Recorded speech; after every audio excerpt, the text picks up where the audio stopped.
Buckingham Palace, official London residence of Britain's sovereign since 1837, is probably one of the world's most famous addresses, with an exterior that's familiar to all, yet an interior that's wrapped in mystery.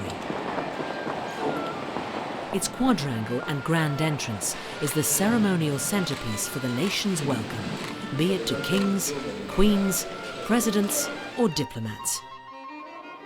And it also provides the same welcome when, for a select number of days a year, the doors of the grand entrance are open to recipients and their guests to receive their honour at the investiture ceremony. Nowadays, tens of thousands of people see the state rooms and gardens either as guests to one of the series of summer garden parties or as visitors to the summer opening every August and September. But very few get this special invitation.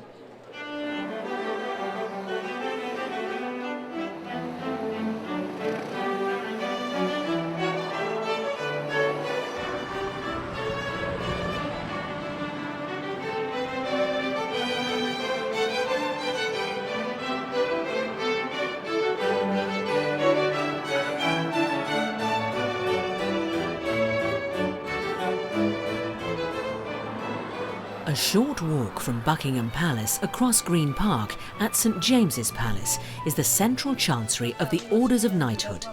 It's part of the Lord Chamberlain's office and is responsible for governing the Orders of Chivalry and maintaining the records of all appointments, promotions and deaths within the order. They also take the lead in organising investitures and the sending out of invitations, together with warrants signed by the Queen. OK, Pat, we're here today to do the final check for investiture G, which is tomorrow. We were 72 recipients. We're now 71. 71. Number of guests will be down to 227. 227. OK, for the Comptroller's brief, the Green Drawing Room. 17. 17. And the Picture Gallery. Now 54. 54. Stool plan. In for one. In for one. Out for one. Out for one. In for two. In for two. OK, Pat, thank you very much. I think that concludes our checks for tomorrow's investiture. Okay, thank you. Following the compilation of the New Year and the Queen's birthday honours lists, the details of the awards are first checked against records held by the Central Chancery before being sent for publication in the London Gazette.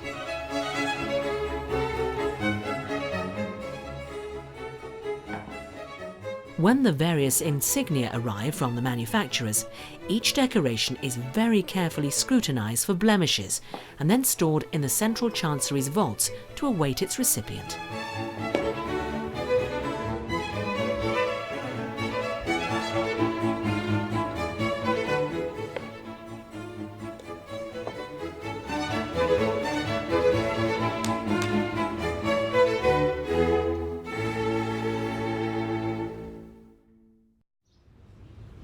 At 8 o'clock in the morning, London is already alive to another working day, and for the select 100 men and women who are anxiously making their way to the capital, it's the culmination of many weeks of preparation.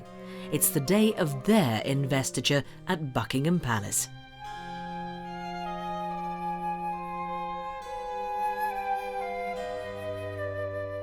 Preparations at the palace are well underway.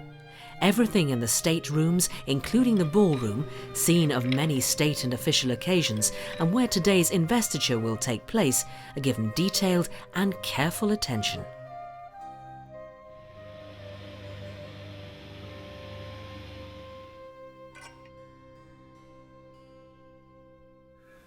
As the gates of Buckingham Palace are open to the recipients and their guests, up in the ballroom, final checks are being made by the Secretary of the Central Chancery of the Orders of Knighthood.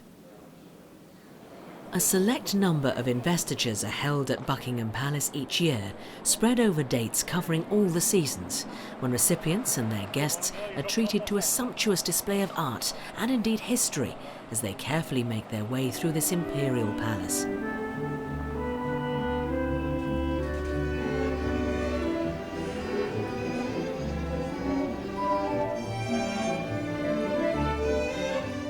For most of those receiving an honour, this is probably the first and only time in their lives they will be received by the Duke of Cambridge in the ballroom at Buckingham Palace. The honours system and the concept of the investiture as we know it today is relatively new, given that the history of the monarchy spans over 1,000 years. Honours for chivalry have been around for centuries, but it was largely due to the Queen's grandfather, George V, who in 1917 established the Order of the British Empire so that honours could be more widely given to deserving citizens from all walks of life, men and women, for their contribution to the war effort.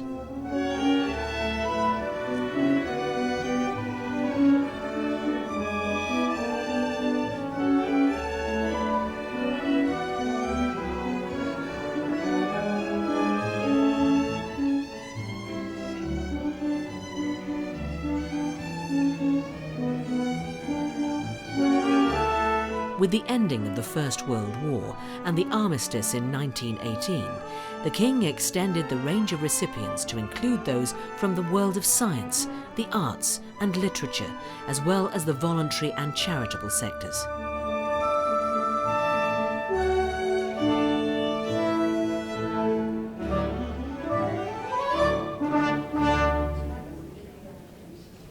The investiture is a very special occasion, and each recipient will take away an impression of magnificent sights and sounds that will be long remembered and talked about. Part of that occasion is given by the Yeomen of the Guard arriving here from their headquarters at St James's Palace. Created by Henry VII in 1485 after his victory at the Battle of Bosworth Field, they're not only the oldest of the royal bodyguards, having given long and faithful service to the sovereign for over 500 years, but they're also the oldest military corps in the United Kingdom and probably the world.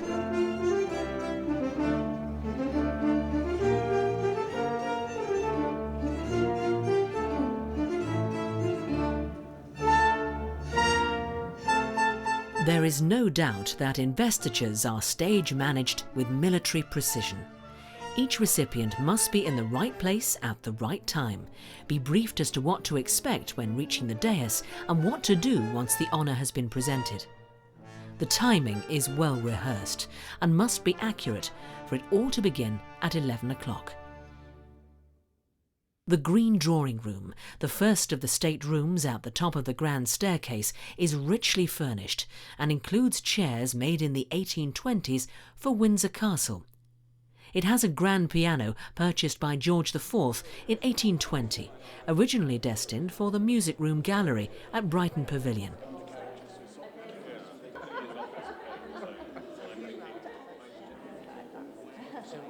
It's just one of the many state rooms frequently used for receptions. But today, while the room is readied and the props are set, there's time for new knights to get acquainted. Their briefing is carried out by the Comptroller of the Lord Chamberlain's office. I'm Michael Vernon I'm the Controller of the Lord Chamberlain's office, and it's my job to explain what's going on for the next couple of hours. But I'll just start the brief from this doorway. So the procedure is, Leanne will set you off, and it's her decision when you leave from this position. And you head forward a much greater distance than I'm walking, till you come up alongside Matthew. Left shoulder to his chest. Be fairly close, not too far away from him. And now you're waiting for your surname. Surname, forward 2 or 3 paces, and you turn to face the Duke of Cambridge. About 8 foot in front of you at this stage. And from the gentleman, it's simply a neck bow, chin on chest. Ladies, much better than I can do, it's a curtsy. You're now moving forward to the area of this mat. Now for 2 of you, this stool will be in the way. Procedure with the stool, left foot against the leg, take the handle, nice resting motion, look up, and he'll place his sword first on your right shoulder and then your left shoulder. And then you stand up. There's no words said. He doesn't say stand up or anything like that. Just stand up. There's no rise Sir Hero or anything. And then stand alongside the stool. I should say that for everyone else, that stool will simply not be there. Then you'll receive your reward. And gentlemen, it's a bit of silk goes over your head, so you may need to just bend forward slightly. And for the ladies, you'll receive a brooch onto the hooks that have been put on your clothing. And a conversation takes place. It's a two-way conversation. It comes to an end when he offers you his hand. Take it, shake it, then go back 2 or 3 paces. A neck bow from the gentleman, curtsy from the ladies. You turn to your right, pass in front of Jonathan, and you head out of those doors.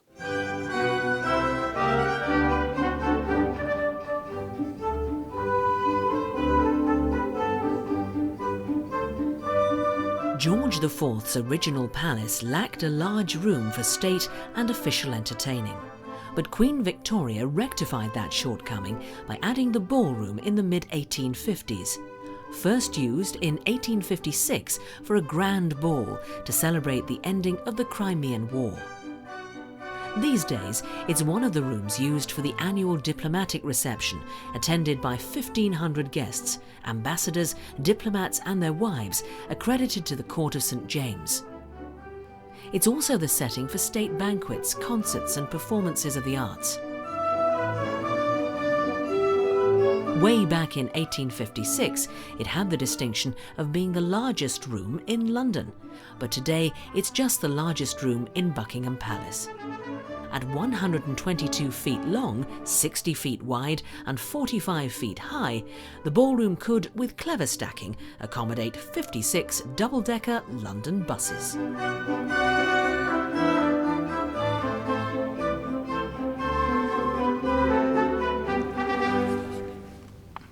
Ladies and gentlemen, good morning.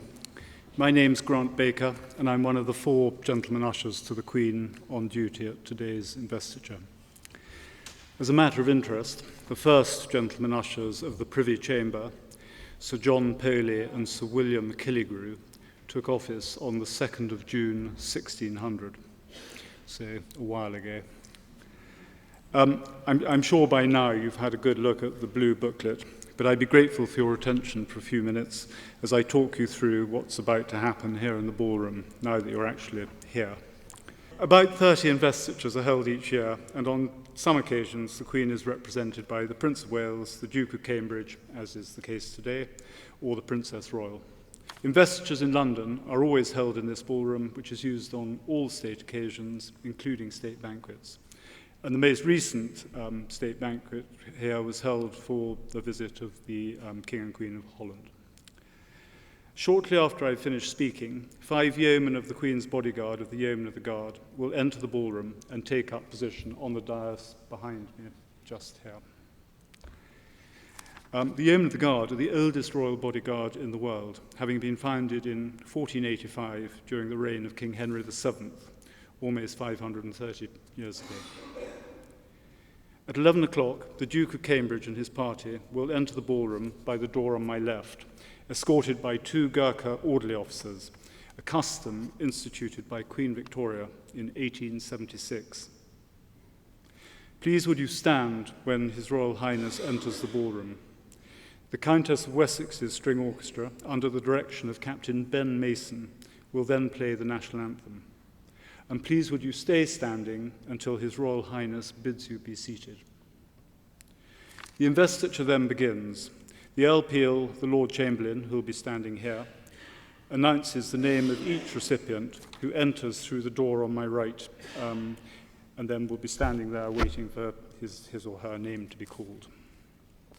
After being invested, recipients leave through the door on the left, and then re-enter the ballroom at the rear and take their seats for the remainder of the ceremony.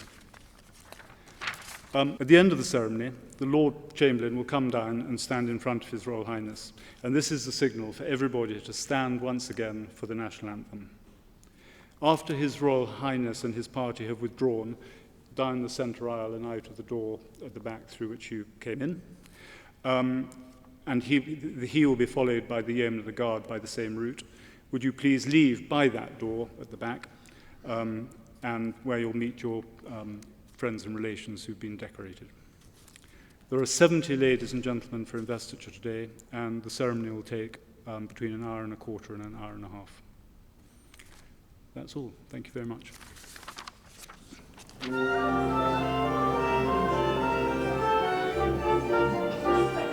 Before the ballroom became the centre for state entertaining, Queen Victoria used the picture gallery for large banquets. It's 155 feet long, the length of 2 tennis courts, and was designed by John Nash, as were many of the state rooms, for George IV to display his outstanding collection of Dutch and Flemish pictures, many of which still hang here. When completed by Nash in the late 1820s, it lacked good light and therefore was not a great success as a gallery built to display fine works of art. And it wasn't until 1914, under Queen Mary's guidance, that it was remodelled to include natural daylight and top lighting, which is how we see it today. There are pictures here that were collected by Charles I, Frederick Prince of Wales, eldest son of George II, by George III, George IV, and Queen Victoria.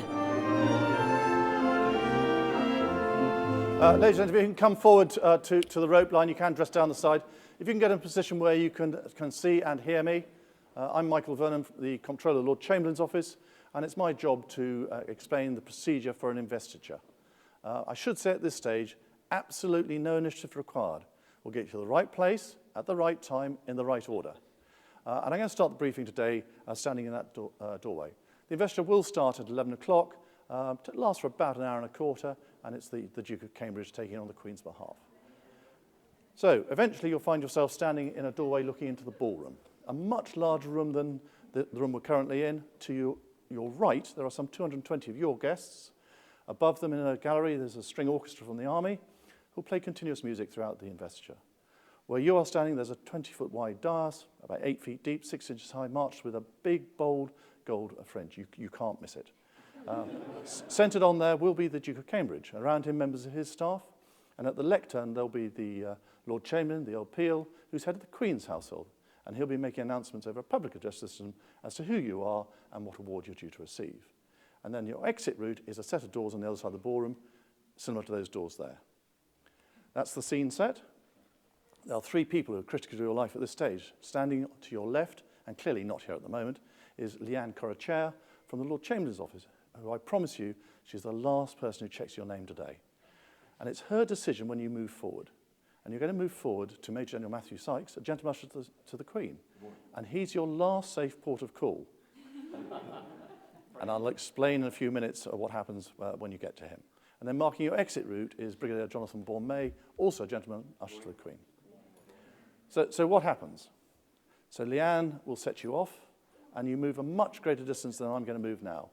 You come up alongside Matthew, left shoulder to his chest. Don't be too far away, and if you forget what you're going to do next, he can remind you. You are allowed to talk to him. Now, you're now waiting for your surname. Words about you before, words about you afterwards, but it's your surname. Matthew's got extremely good hearing, and he's memorized the list of people for today, and he'll give you a gentle reminder if you miss your surname. Forward 2 or 3 paces, turn to face the Duke of Cambridge. He's about 8 foot in front of you at this stage. From the gentleman, it's a neck bow, simply chin on chest. And for the ladies, much better than I can do, it's a curtsy. You then move forward to the edge of the mat. Duke of Cambridge, this is his operating space. So he'll be on there. You receive your award, and I see you've got hooks on your clothing, and then a conversation takes place. It's a 2-way conversation. It comes to an end when he offers you his hand. Take it, shake it, let go back 2 or 3 paces. A neck bow from the gentleman, curtsy from the ladies. Turning to your right, pass in front of Jonathan and go out of the doors on that side. Don't try and go behind him, pass in front of him. When you go out of those doors, members of staff will be out there, they'll take the award off you, box it up, and give it back to you, and we'll usher you back into the ballroom to witness the remainder of the proceedings. That is the procedure for an investiture. I can't boil it down any more than that. Okay, how do we address the Duke of Cambridge? Your Royal Highness, there afterwards, sir. I think that's all really. Are there any questions? Okay, thank you very much.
The scene is set, the briefings are over, and the investiture is about to begin.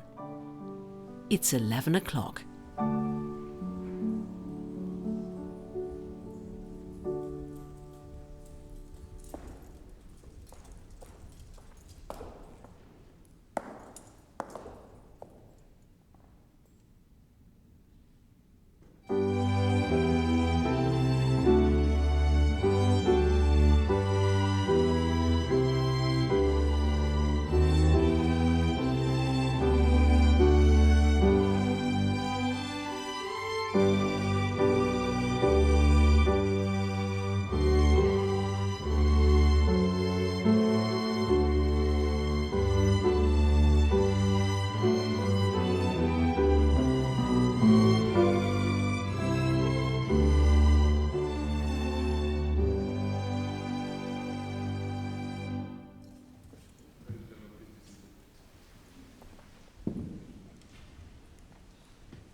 On view throughout the palace is a treasure trove of art that establishes the royal collection as one of the major collections in the world today.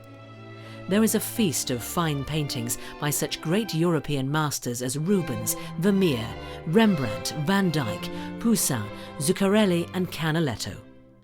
There can be few waiting rooms in the world which offer their visitors such a wonderful display of original art as these staterooms give today's recipients and their guests.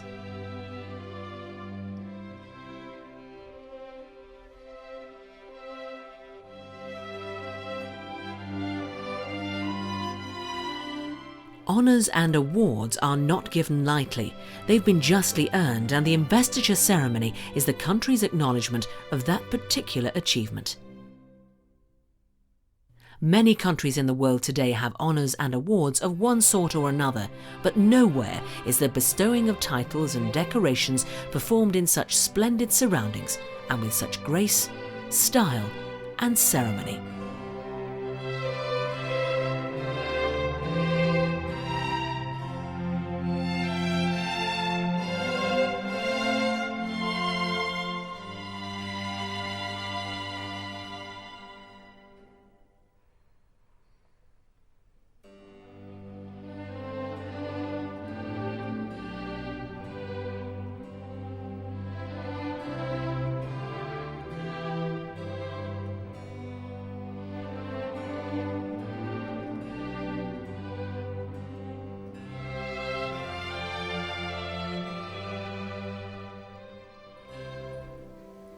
Civil Division, Mehmooda-Duke, for services to the legal profession and to the promotion of female entrepreneurship.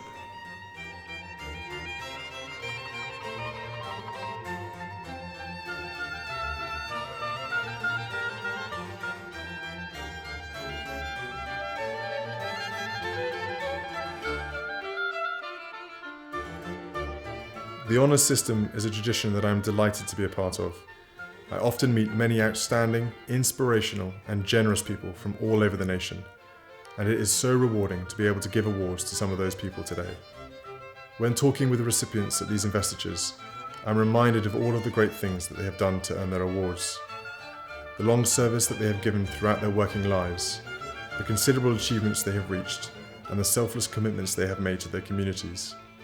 All of these attributes, and many, many more, are a foundation upon which the honours system has been built over time. I hope that the award of these decorations to everyone here today will provide a lasting memory of the gratitude we offer to the recipients. It is fascinating to see so many people from so many corners of the country and the Commonwealth, and I really do feel that they are a small representative of the greater population who continue to do so much good for others, whether in this country or the world over.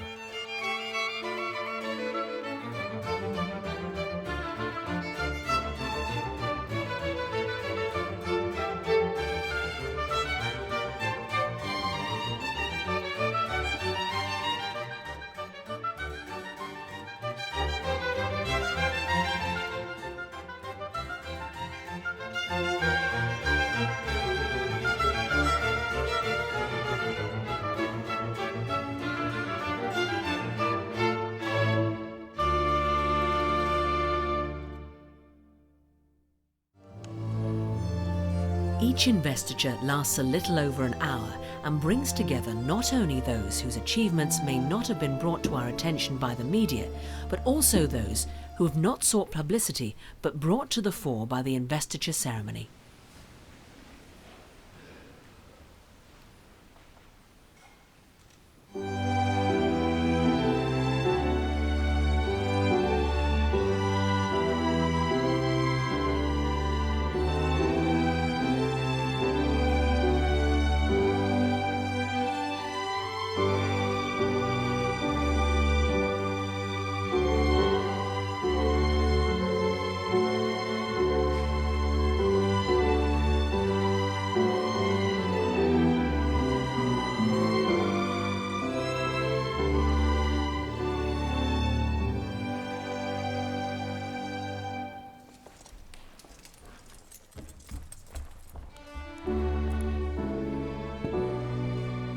As today's investiture comes to an end, there can be little doubt that the day will have given lasting pride and pleasure to all.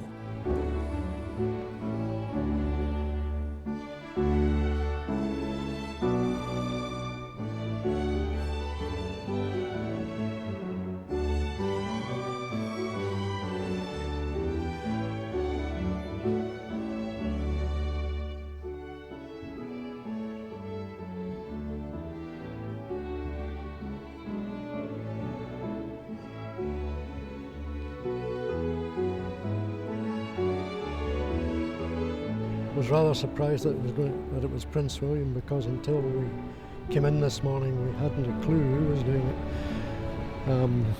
it. It was a unique event as far as I'm concerned. He very much focuses on you. He's incredibly adept at making you feel at ease and also putting the focus on you because it's your award. He was very easy to talk to, very personable. He listened to me personally, and I got the impression that he understood a little bit about my award, and given that he handed out scores of awards today, that was very impressive. He really put me at ease. I walked towards him and I thought, I'm going to wobble here and not get it right, but he was absolutely lovely. I think the conversation also I had with Prince William was very interesting. He obviously had done homework, and I was able to have a chat with him about my work. He was so relaxed and so lovely to speak to, and it's just something I'm going to remember for a long, long time. It's just so lovely. The whole atmosphere of the day really was extremely awe-inspiring, and to be in the same room with so many fantastic people was a real privilege.